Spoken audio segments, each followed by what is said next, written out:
ചാടിപ്പോയി എന്ന് പറഞ്ഞ പോലെ ഇവിടെ വന്ന് പെട്ടുപോയോ? ഈ പറഞ്ഞതൊക്കെ അവിടെ നിൽക്കട്ടെ. ഇനി ഞാൻ അങ്ങ് പറയാൻ പോണ കാര്യം നിങ്ങൾ കേട്ടാൽ വലിയ ഇടങ്ങേറാണ്.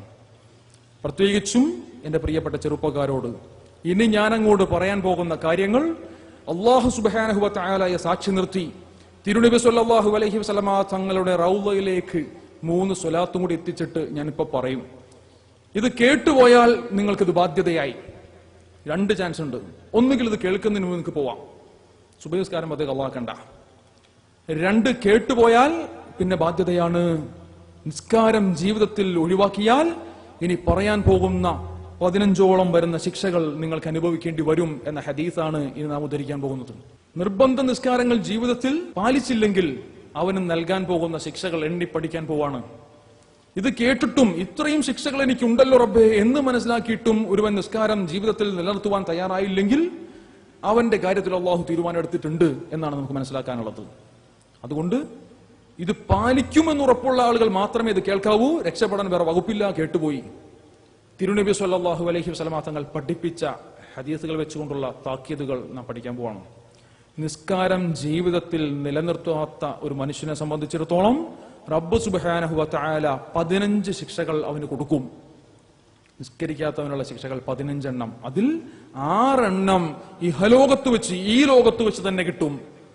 3 എണ്ണം മരിക്കുന്ന സമയത്ത്, പിന്നെ 3 എണ്ണം ഖബറിന്റെ ഉള്ളിൽ, അവസാനത്തെ 3 എണ്ണം വിധി നിർണായക ദിവസം നാഥനുമായി കണ്ടുമുട്ടുമ്പോൾ.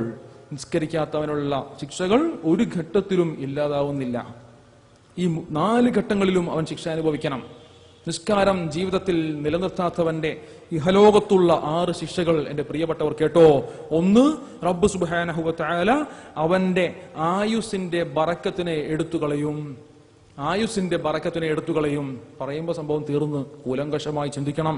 ചില ആളുകളെ പറ്റി പറയുമ്പോൾ നമുക്കറിയാം, ഞാൻ ഇത്രയും കാലം ഇവിടെ ജീവിച്ചു, എന്റെ കണക്ക് നോക്കുമ്പോൾ നഷ്ടമാണ്. മക്കൾക്ക് വേണ്ടി ജീവിച്ചു, ഭാര്യയ്ക്ക് വേണ്ടി ജീവിച്ചു, അതുണ്ടാക്കി ഇതുണ്ടാക്കി, എനിക്ക് സ്വന്തമായി ഞാനൊരു ചെരുപ്പ് പോലും മേടിച്ചിട്ടില്ല എന്നിത്യാദിയുള്ള ഒരുപാട് പരിവേദനങ്ങൾ പറയുന്ന പല ആളുകളും ഉണ്ട്. നിസ്കാരം ജീവിതത്തിൽ നിലനിർത്താത്തവനാണോ റബ്ബിന്റെ ശിക്ഷ ഇറങ്ങി തുടങ്ങിയിട്ടാണ് മനസ്സിലാക്കേണ്ടത്. അല്ലാത്തവർക്ക് ഇതുണ്ടാവാറുണ്ട്, പക്ഷെ അതിന്റെ പ്രത്യേക പ്രതിഫലവും ഉണ്ട്. നിസ്കാരം നിലനിർത്താത്തത് കൊണ്ട് തിരിഞ്ഞു നോക്കുമ്പോൾ ജീവിച്ച കാലഘട്ടം മുഴുവനും നഷ്ടത്തിന്റെ പട്ടികയാണ് കൂടുതലെങ്കിൽ അതിന്റെ അർത്ഥം ജഗന്നിയന്താവായ റബ്ബിന്റെ ശിക്ഷ എന്നിൽ ഇറങ്ങി തുടങ്ങി. 1-ാം ഘട്ടമാണ് തിരിഞ്ഞു നോക്കുമ്പോൾ ആയുസ് മുഴുവനും നഷ്ടപ്പെട്ടതായി തോന്നുന്നത്. 1-ാമത്തെ ശിക്ഷ ഇത് ഇറങ്ങി തുടങ്ങിയെന്ന് കണ്ടാൽ ഉടനെ വകഞ്ഞു മാറി രക്ഷപ്പെട്ട് റബ്ബിലേക്ക് ഖേദിച്ചു മടങ്ങൽ നിർബന്ധമാണ്. ഇത് മനസ്സിലാക്കാൻ നമുക്ക് പറ്റണം. ഇത് പറ്റാൻ വേണ്ടിയിട്ടാണ് ഇവിടെ ഇരിക്കുന്നത്.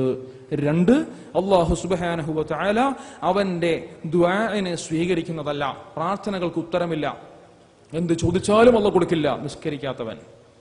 3, അല്ലാഹു സുബ്ഹാനഹു വ തആല അവന്റെ മുഖത്തു നിന്നും സജ്ജനങ്ങളുടെ ലക്ഷണത്തെ എടുത്തു മാറ്റും. സജ്ജനങ്ങളുടെ ലക്ഷണം മുഖത്തോട്ട് നോക്കി കഴിഞ്ഞാൽ ഒരു സ്വാലിഹായ മനുഷ്യനാണ് എന്ന് തോന്നില്ല. ആ മുഖത്തോട്ട് നോക്കിയാൽ നമുക്കറിയാം, സ്വാലിഹീങ്ങൾ തമ്മിൽ പരസ്പരം കണ്ടാൽ മുഖത്തോട് മുഖം നോക്കുമ്പോൾ അറിയാം മദീനയിൽ നിന്നൊരു കണക്ഷനാ. അറിയാണ്ട് കയ്യങ്ങ പിടിച്ചാൽ കെട്ടിപ്പിടിച്ചു പോകും. ഒരു സന്തോഷമാണ്. സ്വാലിഹീങ്ങൾക്ക് പരസ്പരം അറിയാൻ പറ്റും.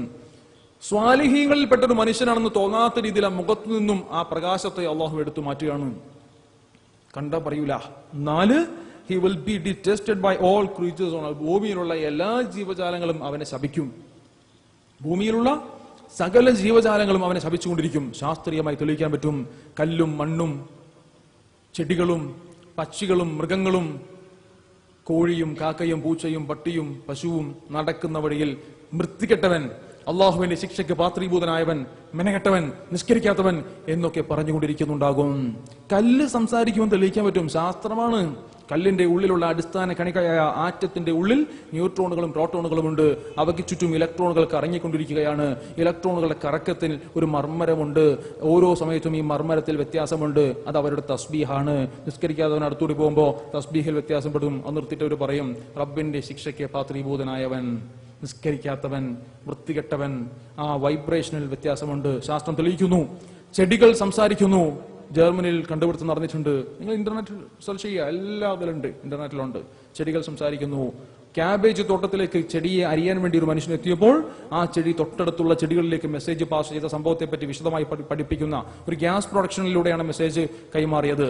ആ ഗ്യാസിനെ കളക്ട് ചെയ്തിട്ട് കമ്പ്യൂട്ടറിൽ കയറ്റി ഡീകോഡ് ചെയ്തെടുത്ത് ശബ്ദമാക്കി പുറത്തു കൊണ്ടുവരാം എന്ന് ശാസ്ത്രകാരന്മാർ പറയുകയാണ്. ചെടികൾ പോലും സംസാരിക്കുന്നു. അള്ളാഹുവിന്റെ റസൂലിന്റെ വിട്ടുപിരിഞ്ഞ ആ ഈത്തപ്പനത്തടി കരഞ്ഞ സംഭവം ഓർക്കുമ്പോൾ അതിനും ശാസ്ത്രമുണ്ട് എന്ന് നമുക്ക് മനസ്സിലാക്കാൻ സാധിക്കും. അങ്ങനെ ലോകത്തുള്ള സകല ജീവജാലങ്ങളും ഇവനെ കാണുന്ന മാത്രയിൽ ശപിച്ചുകൊണ്ടിരിക്കുകയാണ്. അഞ്ചാമത്തെ ശിക്ഷ എന്താ? അവന്റെ നല്ല പ്രവർത്തനങ്ങൾക്ക് ഒരു സവാബും കൊടുക്കുന്നതല്ല. അവൻ എന്തൊക്കെ നന്മ ചെയ്താലും നിസ്കരിക്കാത്തവനാണോ അവൻ ഒരു തരത്തിലുള്ള പ്രതിഫലവും ഇല്ല. എത്തിയും മക്കളെ കെട്ടിക്കാൻ വേണ്ടിയിട്ട് കാശ് കൊടുത്തിട്ടുണ്ടാവും, പള്ളി പണിയാൻ കാശ് കൊടുത്തിട്ടുണ്ടാവും, പാവങ്ങളെ സഹായിച്ചിട്ടുണ്ടാവും, സ്വതക്ക കൊടുത്തിട്ടുണ്ടാവും. എന്തൊക്കെ ചെയ്താലും നന്മയില്ല, ഗുണമില്ല. കാരണം എന്താ? നിസ്കരിക്കുന്നില്ല എന്നതാണ് കാരണം. എന്തിനേറെ പറയുന്നു, ഞാൻ വളരെ അടുത്ത് ഒരു പുതിയ വിഷയം പഠിക്കാൻ വേണ്ടി അവയവദാനത്തിന്റെ ഇസ്ലാമിക മാനം ഇതിനെപ്പറ്റി ഒന്ന് പഠിക്കാൻ വേണ്ടിയിട്ട് ഞാൻ ചില ഗ്രന്ഥങ്ങൾ പരതിയപ്പോൾ നിസ്കരിക്കാത്തവനാണെങ്കിൽ, നിസ്കാരം ഒഴിവാക്കിയവനാണെങ്കിൽ അങ്ങനെ പ്രത്യേകിച്ച് പ്രാധാന്യമൊന്നുമില്ല. ഏത് അവയവം വേണമെങ്കിൽ എടുത്തോളാൻ, അവന്റെ അവയവമൊക്കെ വേണമെങ്കിൽ എടുക്കാം. ചിന്തിച്ചു നോക്കി. നിസ്കരിക്കാത്ത ഒരു മുസ്ലിം ആണെങ്കിൽ അങ്ങനെ പ്രത്യേകിച്ച് പ്രാധാന്യമൊന്നും കൊടുക്കണ്ട, ഏത് അവയവം എടുക്കാം എന്നൊക്കെ കർമ്മശാസ്ത്ര പണ്ഡിതന്മാർ എഴുതി വെച്ചിട്ടുണ്ട്. ഒരു അവയവത്തിനും വിലയില്ലാന്ന്. നിസ്കരിക്കാത്തവൻ വീട്ടിൽ വന്നപ്പോൾ പട്ടിക്ക് ഭക്ഷണം കൊടുത്ത പാത്രത്തിൽ ഭക്ഷണം കൊടുത്ത സംഭവത്തെ പറ്റി അറിയാലോ. മഹാനായ ഇമാം ഷാഫി റഹ്മത്തുള്ളാഹി അലൈഹി തങ്ങളുടെ കുടുംബം അറിയാം. പല വിഷയങ്ങളിലൂടെ നാം കടന്നു പോകുമ്പോൾ ഒരു വിലയും കൽപ്പിക്കുന്നില്ല മതം നിസ്കരിക്കാത്തവന് എന്നാണ് നാം മനസ്സിലാക്കേണ്ടത്. അഞ്ചാമത്തെ ശിക്ഷ, അവന്റെ സൽക്കർമ്മങ്ങൾക്ക് പ്രതിഫലം ഇല്ല തന്നെ. ആറാമതായി മനസ്സിലാക്കുക, സജ്ജനങ്ങളുടെ ദുആയിൽ അവന് സ്ഥാനമില്ല. സജ്ജനങ്ങളുടെ ദുആയിൽ അവന് സ്ഥാനമില്ല. സജ്ജനങ്ങൾ അവനോട് ദുആർന്നാലും ആ കൂട്ടത്തിൽ അവൻ പെടുന്നില്ല. അങ്ങനെ സ്വാലിഹീങ്ങൾക്ക് വേണ്ടിയിട്ട് പള്ളിയിൽ ഇമാമ് ദുആ ചെയ്യുമ്പോൾ, നമ്മുടെയൊക്കെ പ്രാർത്ഥനാ സദസ്സുകളിൽ സ്വാലിഹീങ്ങൾ ഉൾപ്പെടുത്തിക്കൊണ്ട് ദുആ ചെയ്യുമ്പോൾ അതിൽ നമുക്ക് സ്ഥാനം കിട്ടൂല. മനസ്സിലാക്കണം. സജ്ജനങ്ങൾ ദുആയിൽ പെടുന്നില്ല, കുടുങ്ങിപ്പോവാണ്. ഇഹലോകത്തുള്ള 6 ശിക്ഷകൾ എന്റെ പ്രിയപ്പെട്ടവർ കാണുന്നുണ്ടോ? 2 മരിക്കുന്ന സമയത്തുള്ള 3 ശിക്ഷകൾ. 1 അതിനിന്ദ്യനായി മരണപ്പെടും, അതിനിന്ദ്യനായി മരണപ്പെടും. 2 വിശന്നു മരിക്കും. 3 അതികഠിനമായ ദാഹത്താലായിരിക്കും അവൻ മരിക്കുക. അതികഠിനമായ ദാഹത്താലുള്ള മരണം. നിന്ദ്യനായി മരിക്കുക എന്ന് വെച്ചാൽ മരണത്തിന്റെ വേദന നാം കണ്ടു. അത് ഏറ്റവും എളുപ്പത്തിൽ ഞങ്ങൾ പിടിച്ച റൂഹാണ് നബിയെ, താങ്കളുടെ ശറഫാക്കപ്പെട്ട റൂഹ് എന്ന് മലക്കുകൾ പറഞ്ഞെങ്കിൽ, നിന്ദ്യനായിക്കൊണ്ട് ഒരു മനുഷ്യന്റെ റൂഹ് പിടിക്കുന്ന രംഗത്തെ പറ്റി എന്റെ പ്രിയപ്പെട്ടവർ ചിന്തിച്ചിട്ടുണ്ടോ? പിടിച്ചു വലിച്ചു കൊടഞ്ഞങ്ങ റൂഹങ്ങ് പുറത്തേക്ക് എടുക്കുകയാണ്, നിന്ദ്യനാക്കിക്കൊണ്ട് ചവിട്ടി മാറ്റല്ലേ. നിസ്കരിക്കാത്തവൻ അതിനിന്ദ്യനായി മരണപ്പെടും. അള്ളാഹു കാത്തുരക്ഷിക്കുമാറാവട്ടെ. 2 വിശന്നു മരിക്കും. 3 അതിഗൗരവമുള്ള വിഷയമാ, ദാഹിച്ചു വലഞ്ഞായിരിക്കും അവൻ മരിക്കുക. ഉപമയുണ്ട്, കടലുകളിലെ വെള്ളം കുടിച്ചാലും പറ്റാത്ത ദാഹം. ഉപമ കണ്ടോ? കടലുകളിലെ വെള്ളം കുടിച്ചാലും പറ്റാത്ത ദാഹം. എന്ത് ദാഹമായിരിക്കും അത്? ചിന്തിക്കണം. നിങ്ങൾക്കറിയാമോ ലോകത്തേക്ക് വെച്ച് ഏറ്റവും ഭീകരമായ മരണം എന്താണെന്ന്? ആർക്കെങ്കിലും പറയാമോ? ലോകത്തേക്ക് വെച്ച് ഏറ്റവും ഭീകരമായ മരണം എന്താ? ശാസ്ത്രം വിധി എഴുതുന്നു. എന്താണത്? ക്ലൂ കിട്ടിയ പിന്നെ സംഭവങ്ങൾ ഇപ്പൊ ദാഹിച്ചു മരിക്കൽ. ശരിയാണ്. ഹൈഡ്രോഫോബിയ എന്ന കണ്ടീഷനെ പറ്റി കേട്ടിട്ടുണ്ടോ? പേപ്പട്ടി വിഷബാധയേറ്റുള്ള മരണമാണ് ഏറ്റവും ഭീകരമായ മരണമായി കൊണ്ട് ശാസ്ത്രം വിധി എഴുതുന്നത്. എങ്ങനെയെന്നാൽ, പേപ്പട്ടി വിഷബാധയേറ്റ ഒരു മനുഷ്യന്റെ ലക്ഷണം എന്താ? വെള്ളം കണ്ടാൽ പേടിക്കും. നമ്മളൊക്കെ പണ്ടേ അറിയാവുന്ന സംഭവം. പേപ്പട്ടി വിഷബാധ ഉണ്ടെങ്കിൽ ഒരു ഗ്ലാസ് വെള്ളം ഇങ്ങനെ കാണിച്ചു കൊടുത്താൽ വെള്ളം കാണുമ്പോൾ പേടിക്കും. യഥാർത്ഥത്തിൽ എന്താ സംഭവം എന്നിട്ട് പ്രിയപ്പെട്ടവർക്ക് അറിയോ? പേപ്പട്ടി വിഷബാധ ഏറ്റാൽ റേബീസ് വൈറസ് അവന്റെ ശരീരത്തിൽ പ്രവേശിച്ചാൽ അത് സ്പൈനൽ ഫ്ലൂയിഡിലേക്ക്, നട്ടലിന്റെ ചുറ്റുമുള്ള വെള്ളം, നട്ടല്ലൂത്തി വെള്ളമെടുക്കാന്ന് കേട്ടിട്ടില്ലേ, ആ വെള്ളത്തിലേക്ക് ഈ വൈറസ് അങ്ങ് ബാധിച്ചാൽ പിന്നെ അവന്റെ താടിയെല്ലും നാവും തൊണ്ടയുമായി ബന്ധപ്പെട്ട നെർവുകൾ, നാഡികൾ പണിമുടക്കുകയാണ്, തളർന്നു പോവാണ്. താടിയെല്ലും നാവും തൊണ്ടയുമായി ബന്ധപ്പെട്ട നെർവ്സ്, നാഡികൾ പണിമുടക്കുന്നു, തളർന്നു പോകുന്നു. പിന്നെ ആ മനുഷ്യന് വാ തുറക്കാൻ പറ്റില്ല, നാവനങ്ങില്ല, തൊണ്ട അനങ്ങില്ല, ഉമിനീര് പോലും ഇറക്കാൻ പറ്റില്ല. തൊണ്ട അനക്കാതെ ഉമിനീര് ഇറക്കാൻ പറ്റുന്ന ഒരു മനുഷ്യൻ ഈ കൂട്ടത്തിലുണ്ടോ? തൊണ്ട അനക്കാതെ ഉമിനീര് ഇറക്കാൻ പറ്റുമോ? ഉമിനീര് പോലും ഇറക്കാൻ പറ്റാതെ വിഷമിക്കുന്ന സാഹചര്യം. കാരണം എത്ര ദിവസം പറ്റും? കഠിനമായ ദാഹം തുടങ്ങും, വല്ലാത്ത ദാഹം തുടങ്ങും. ദാഹിച്ചു വലഞ്ഞിരിക്കുന്ന മനുഷ്യന്റെ മുന്നിലേക്ക് നിങ്ങൾ ഒരു പാത്രത്തിൽ കുറച്ച് വെള്ളം കൊണ്ടുവന്ന് കൊടുത്തോ, ആ വെള്ളം ഉടനെ പിടിച്ച് മുഴുവനും ഒറ്റയടിക്ക് കുടിക്കാൻ വേണ്ടി അവൻ വെപ്രാളം കാണിക്കും, വല്ലാത്ത അഭിനിവേശം കാണിക്കും. ഇത് കണ്ടാൽ വെള്ളം കണ്ടുള്ള പേടിയാണെന്ന് തോന്നിപ്പോകും. ആ തോന്നലിന് ശാസ്ത്രം കൊടുത്ത പേരാണ് ഹൈഡ്രോഫോബിയ. എന്ത് സാധനത്തിനും കൂട്ടത്തിൽ ഫോബിയ ഉണ്ടെങ്കിൽ അതിനോടുള്ള പേടി. ഇസ്ലാമോഫോബിയയുടെ കാലഘട്ടമാണല്ലോ. ഹൈഡ്രോഫോബിയ, വെള്ളത്തോടുള്ള പേടി. വെള്ളം കാണുമ്പോഴുള്ള പേടിയല്ല അത് വെള്ളത്തോടുള്ള പ്രേമമാണ്, അനുരാഗമാണ്, അഭിനിവേശമാണ്. വെള്ളം മുഴുവനും കുടിച്ചു തീർക്കുവാനുള്ള ആഗ്രഹമാണ് വെള്ളത്തോടുള്ള പേടിയായി ചിത്രീകരിക്കപ്പെടുന്നത്. കഠിനമായ ദാഹം നിങ്ങൾ കണ്ടോ? വിയറ്റ്നാമിൽ റേബീസ് അണുബാധ ബാധിച്ച ഒരു മനുഷ്യന്റെ രംഗം നിങ്ങൾക്ക് കാണാം. തുടക്കത്തിലുള്ള ലക്ഷണാണ്, തുടക്കത്തിലെ ലക്ഷണ. ദിവസങ്ങൾ കഴിഞ്ഞാൽ കൂടും. ആ മനുഷ്യൻ അവനൊരു ഗ്ലാസ് വെള്ളം കുടിക്കാൻ കൊടുക്കുമ്പോൾ ഈ വെള്ളം അകത്താക്കാൻ പ്രാരംഭ ലക്ഷണമാണ്. ഒരുപാട് ഭീകരതയിലേക്കൊന്നും പോയിട്ടില്ല. ആ വെള്ളം ഒന്ന് കുടിക്കാൻ വേണ്ടി ആ മനുഷ്യന് പെടുന്ന പാട്. വിയറ്റ്നാമിലെ ഒരു പേവിഷബാധയേറ്റ ആളുകളെ പാർപ്പിക്കുന്ന സെല്ലിൽ കിടക്കുന്ന ഒരു മേസ്ത്രി പണിക്കാരൻ, 48 വയസ്സുകാരൻ, national institute of infections and tropical diseases Vietnam 2007 June 28 എടുത്ത വീഡിയോ കണ്ടോ? 48 വയസ്സുള്ള മേസ്ത്രി പണിക്കാരൻ റേബീസ് അണുബാധ സംശയിക്കുന്നു.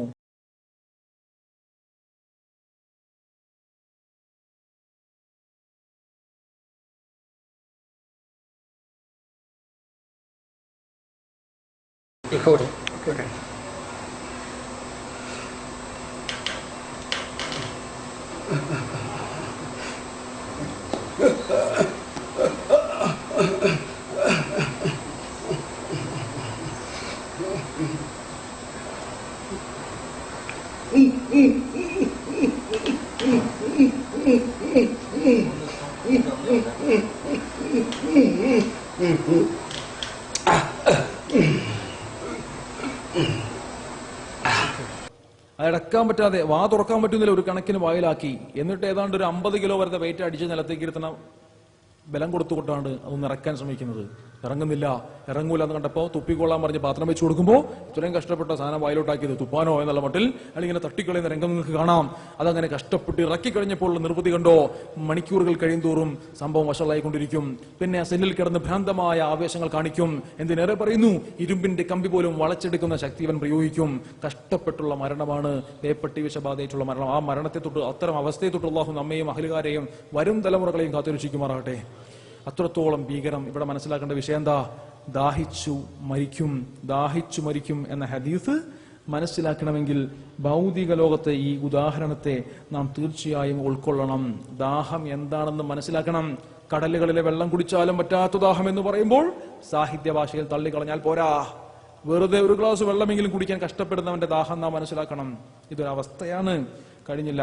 ഖബറിലേക്ക് വെച്ച് കഴിഞ്ഞാലുള്ള 3 ശിക്ഷ. ഖബർ നിങ്ങൾ നേരത്തെ കണ്ടു. ഈ ഖബറിലേക്ക് നിസ്കരിക്കാത്തവനെ അങ്ങ് വെച്ചു കഴിഞ്ഞാൽ ഖബർ 2 വശത്തു നിന്നും അവനെ ഒരു ഇറുക്കലുണ്ട്, ഒരു ഒറ്റ പിടുത്തമുണ്ട്. വാരിയല്ലുകൾ കോർക്കപ്പെടുന്ന കോലത്തിൽ അവൻ കിടന്നു പോകുന്ന അവസ്ഥ. ഏതൊരു മനുഷ്യൻ ഖബറിലേക്ക് വന്നാലും ഖബറിൽ പിടുത്തമുണ്ട്. എന്നിൽ നിന്നുണ്ടായതല്ലേ, നീ എന്നിലേക്ക് തന്നെ വാമോനെ എന്ന് പറഞ്ഞൊരു സ്നേഹപ്രകടനം. ആ സ്നേഹപ്രകടനത്തിന് അപ്പുറത്തേക്ക് ഒരൊറ്റ ഞെക്കലാണ്. ഇറക്കിയിട്ട് വാരിയലുകൾ കോർത്ത അവസ്ഥയിൽ അവനെ കിടത്തിക്കളയുന്ന അവസ്ഥ. നിസ്കരിക്കാത്തവൻ ഖബറിലേക്ക് വെക്കപ്പെട്ടു കഴിഞ്ഞാൽ ദേഷ്യത്തോടെ ഖബർ അവനെ എടുക്കുന്ന രംഗത്തെ പറ്റി കാരുണ്യത്തിന്റെ പ്രവാചകൻ പഠിപ്പിക്കുന്നുണ്ട്. മനസ്സിലാക്കണം. 2, ഖബറിൽ വെക്കപ്പെട്ടു കഴിഞ്ഞാൽ ഖബറിടം മുഴുവനും തീ കൊണ്ട് നിറയ്ക്കപ്പെടും. ഖബറിടം മുഴുവനും തീ കൊണ്ട് നിറയ്ക്കപ്പെടും. ആ തീയിന്റെ പ്രത്യേകത എന്താ? ദുനിയാവിലെ തീ ആഖിറത്തിലെ തീയെ പറ്റി ചിന്തിക്കുമ്പോൾ കരയുന്നുണ്ട്, വിഷമിക്കുന്നുണ്ട്, കരയുന്നുണ്ട്. അത്ര തീക്ഷണമായ തീയിലേക്ക് ആ തീ അവരെ കത്തിക്കപ്പെടുകയാണ് ഖബറിൽ. ആത്മീയമായ സ്ഥലമാണത്. ആത്മീയമായ സ്ഥലം. ഖബറിൽ അങ്ങോട്ട് തീ കത്തണല്ലേ, ഖബറിൽ പാമ്പ് വരെയല്ലേ? ഇതൊന്നും ചിന്തിക്കണ്ട. വെറുതെ ഉദാഹരിക്കട്ടെ. ഒരു മനുഷ്യൻ യഥാർത്ഥ ജീവിതത്തിൽ അവനെ കൊത്താൻ വേണ്ടിയിട്ട് ഒരു വലിയ രാജവെമ്പാല ഓടി വരുന്നു എന്ന് കണ്ടോ? രാജവെമ്പാലയുടെ പ്രത്യേകത എന്താ? 10 അടിയോളം നീളവും മൊത്തം നീളത്തിന്റെ 1/3 പത്തി വിടർത്തി നിൽക്കുവാനും കഴിവ് നൽകപ്പെട്ടിട്ടുള്ള രാജവെമ്പാല. നീളം 10 അടിയെങ്കിൽ അതിന്റെ 1/3 പത്തി വിടർത്തി നിൽക്കാന്ന് മാത്രമല്ല, ആ കോലത്തിൽ കിലോമീറ്ററോളം സ്പീഡിൽ ഓടുവാൻ കഴിവുള്ള രാജവെമ്പാല. വണ്ണമോ ഒരു അടയ്ക്കാമരത്തിന്റെ വണ്ണം.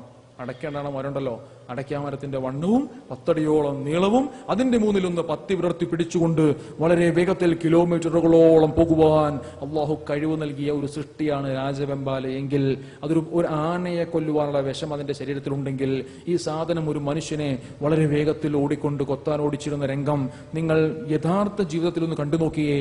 എത്രത്തോളം ശാരീരിക മാറ്റങ്ങൾ ഉണ്ടാകും. ഇതേ അവസ്ഥ സ്വപ്നത്തിലൊന്ന് കണ്ടു നോക്കിയേ. കിടന്നുറങ്ങുമ്പോൾ രാജവെമ്പാല കൊത്താൻ ഓടിച്ചിരുന്ന രംഗം നിങ്ങൾ സ്വപ്നത്തിൽ കാണുക. കൊള്ളുക. എന്തൊക്കെ മാറ്റം ശരീരത്തിലുണ്ടാകും? നിങ്ങൾ ഹൃദയമിടിപ്പ് കൂടും, ശ്വാസോച്ഛ്വാസത്തിന്റെ ഗതി കൂടും, ഉറങ്ങുകയാണെങ്കിലും കൃഷ്ണമണി വികസിക്കും, തൊണ്ടയിലെ വെള്ളം വറ്റും, എത്ര തണുപ്പത്ത് കിടന്നുറങ്ങിയാലും നിങ്ങൾ വിയർക്കാൻ തുടങ്ങും. സ്വപ്നത്തിന്റെ കാഠിന്യമാണത്. അഥവാ യഥാർത്ഥ ജീവിതത്തിൽ സംഭവിക്കുന്ന അതേ സാഹചര്യങ്ങൾ കൊണ്ട് ശരീരത്തിലുണ്ടാകുന്ന അതേ മാറ്റങ്ങൾ സ്വപ്നം കാണുമ്പോഴും ഉണ്ടാകുന്നു. ആത്മീയ പീഡനം നടക്കുന്ന സ്ഥലമാണ് ഖബർ. ശാരീരിക പീഡനം പിന്നീടാണ്. ആ റൂഹിനെ പീഡിപ്പിക്കുന്ന സ്ഥലമാണത്. വരാനിരിക്കുന്ന കാര്യങ്ങൾ കാണിച്ചു കൊടുത്ത് പീഡിപ്പിക്കുന്ന സ്ഥലമാ. ഇതൊക്കെ കാണേണ്ട ഒരു സ്ഥലമുണ്ട്. ഇതൊക്കെ കണ്ടിട്ട് അങ്ങനെയൊന്നും ഉണ്ടാവില്ല എന്ന് വിശ്വസിച്ചാൽ ശരിയാവില്ല. അതുകൊണ്ടാണല്ലോ ഉറക്കത്തിൽ നിന്ന് എഴുന്നേച്ചാൽ അൽഹംദുലില്ലാഹ് അൽഹംദുലില്ലാഹില്ലദീ അഹ്യാനി ബഅദ മാ അമാതനി വ ഇലൈഹിൻ നുശൂർ, ഒരു ഉറക്കത്തിൽ, ഒരു മരണമാകുന്ന ഉറക്കത്തിൽ നിന്നും എന്നെ എഴുന്നേൽപ്പിച്ച റബ്ബിനാകുന്നു സർവസ്തുതിയും. ഉറക്കം എന്ന് വെച്ചൊരു മരണമല്ലേ? സ്വപ്നം കാണൽ മരണം കഴിഞ്ഞാലുള്ള അനുഭവങ്ങളല്ലേ? എന്നിത്യാദിയുള്ള വിഷയങ്ങൾ ചിന്തിക്കുന്നവന് ദൃഷ്ടാന്തമുണ്ട്. ബുദ്ധിപരമായി ചിന്തിക്കാൻ നമുക്ക് പറ്റണം. നിസ്കരിക്കാത്തവന്റെ കബറിലേക്ക് ഒരു പ്രത്യേക ടൈപ്പ് പാമ്പിനെ അപ്പോയിന്റ് ചെയ്യും. ശുജാഉൽ അക്റ എന്നു പേരുള്ള ഭീകരമായിട്ടുള്ള പല രൂപങ്ങളും പല അവസ്ഥകളും നിസ്കരിക്കാത്തവന്റെ കബറിലുണ്ട്. സുബഹി നിസ്കരിക്കാത്തതിന്റെ പേരിൽ ദുഹർ വരെയും, ദുഹർ ഒഴിവാക്കിയതിന്റെ പേരിൽ അസുർ വരെയും, അസുറിന്റെ പേരിൽ മഗ്രിബ് വരെയും, മഗ്രിബിന്റെ പേരിൽ ഇശാ വരെയും, ഇശാ നിസ്കരിക്കാതെ കിടന്നുറങ്ങിയതിന്റെ പേരിൽ പിറ്റേ ദിവസം സുബഹി നിസ്കാരം വരെയും നിന്നെ കൊത്തിക്കൊണ്ടിരിക്കുവാൻ എന്റെ നാഥൻ എന്നോട് കൽപ്പിച്ചിരിക്കുന്നു എന്ന് പറഞ്ഞുകൊണ്ട് ആ പാമ്പിനെ അനുസ്യൂതം കൊത്തിക്കൊണ്ടിരിക്കും എന്നാണ് തിരുനബി സല്ലല്ലാഹു അലൈഹി വസല്ലം തങ്ങൾ പഠിപ്പിക്കുന്നത്. നിസ്കരിക്കാത്തവന് കബറുള്ള അവസ്ഥയാ. ഇത് സ്വപ്നം കണ്ടു നോക്കിയേ. ഈ സംഭവം 70 മുഴമുള്ള ഒരു മലയുടെ മുകളിൽ നിലത്തോട്ട് വീണ സ്വപ്നം കണ്ടു നോക്കിയേ. നിലത്ത് മുട്ടി അപ്പത്തന്നെ ഉമ്മാനെ വിളിക്കും, ചാടി എണീക്കും, അല്ലേ? ഒരു 2 കപ്പ് വെള്ളമെങ്കിലും കുടിക്കും. ഓരോ കൊത്തിലും 70 മുഴത്തോളം ഭൂമിയിൽ ആണ്ടുപോകുന്ന കൊത്തുന്ന ഒരു പാമ്പിനെ ഖബറിലേക്ക് നിയോഗിക്കും. ചിന്തിക്കണം. ലോകത്തേക്ക് വെച്ച് ഏറ്റവും വലിയ പഴുതാരയെ നിങ്ങൾ കണ്ടിട്ടുണ്ടോ? ഞാൻ പല സ്ഥലത്തിലും കാണിച്ചിട്ടുണ്ട്. ഖബറിന്റെ ഉള്ളിൽ എങ്ങനെ പഴുതാര വരിക? ഒരു സംശയവും വേണ്ട. ഖബറിന്റെ ഉള്ളിൽ പഴുതാര ഉണ്ടാകും, ക്ഷുദ്രജീവികളുണ്ടാവും, പാമ്പുണ്ടാവും, ചിതലുണ്ടാവും, എന്തായാലും ഉറപ്പാണ്. അത് കണ്ടിട്ടുണ്ട്. എങ്കിൽ താങ്കൾ കാണാൻ പോകുന്ന എന്താ? ലോകത്തേക്ക് വെച്ച് ഏറ്റവും വലിയ പഴുതാര. അതൊക്കെ നിങ്ങൾ ഇതൊക്കെ ജീവിതത്തിൽ കണ്ടിട്ടുണ്ടോ? Giant tropical centipedes share their territories with tarantulas. This 10-inch specimen is no exception. Despite its impressive length, it's a nimble navigator and spends most of its life patrolling the ground for food. Centipedes are among Earth's oldest terrestrial animals. These primeval creatures have existed for about 400 million years, and some can be highly venomous. Like the tarantula, this centipede is a predator. കാണുന്ന സാധനം ലോകത്തിലേക്ക് ഏറ്റവും കൂടുതൽ വിഷമുള്ള ഒരു ചിലന്തിയാണ്. അതിന്റെ വിഷം കയ്യിൽ വീണ് കഴിഞ്ഞാൽ കൈയുടെ ഭാഗം തുളഞ്ഞു പോകുന്ന ശാസ്ത്രം പറയുന്നത്. അത്ര വിഷമാണ്.